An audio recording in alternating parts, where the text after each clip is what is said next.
Assalamualaikum and hi, my name is ELIS IRDINA BINTI HASMIN NASRAN. My metric number is H22A1168. And today I'm going to tell you about my article review, which is text 1. Okay, so for introduction, what is the possible title for the text? I choose How to Heal from Disappointment. Why do I choose the title? I choose the title because I am convinced that the word heal gives a great meaning in human life. Malaysians now really love the word healing, but do they understand on how to heal from disappointment more clearly? For the body, the first question is what is the purpose of the text?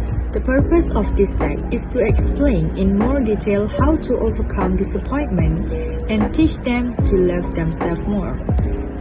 The second question is, who is the intended audience? The text is aimed at people of all ages, especially people who have experienced a childhood trauma or toxic household. The third question is, what is the thesis statement? The thesis statement is an easy way to overcome the feeling of disappointment is self-compassion. Okay, the next one is, what are the topic sentence?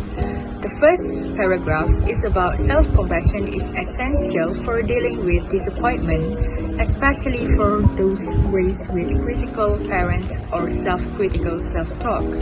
And the second paragraph is about self-compassion requires three components: self-kindness, common humanity, and mindfulness, which can lead to increased resilience, improved well-being, and reduce stress and anxiety. The third paragraph is about self-compassion requires being aware of our critical inner voice and acknowledging that disappointment is a normal part of life. And the fourth one is the self is the seat of consciousness and encompasses qualities such as compassion, curiosity, clarity, and calmness. Practice mindfulness and self-compassion to inhabit this compassionate, curious, clear, and calm self.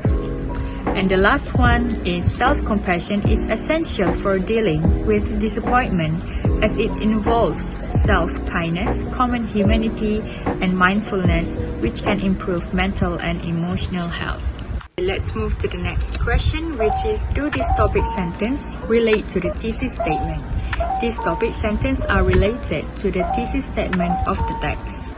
And the next question is, how does the author present the argument? The author present the argument to support each topic sentence by using evidence such as study research and clarifying one by one. The next question is, are the arguments convincing? Yes, all those arguments are convincing because the author states the research that has been studied and explains one by one ways to overcome disappointment, especially self-compassion. And the last question is, are there opposing views? There are no opposing views on this text. For conclusion, can you relate the text's main idea to your experience? Yes, I do have an experience in disappointment. When I was 12 years old, I got my UPSR exam result that I did not meet my expectation. I thought I could get an excellent result, but I failed. I was sobbing and my mom tried to calm me down and told me to not cry and accept whatever happened with an open heart. And the last question is, how important is the information to you as a student? As a student, this text brings a lot of meaning because it explains how to heal with disappointment. A student must experience frustration in the learning process. So this text gives a lot of information that is useful to students so that students can manage their disappointment better. Thank you, that's all from me.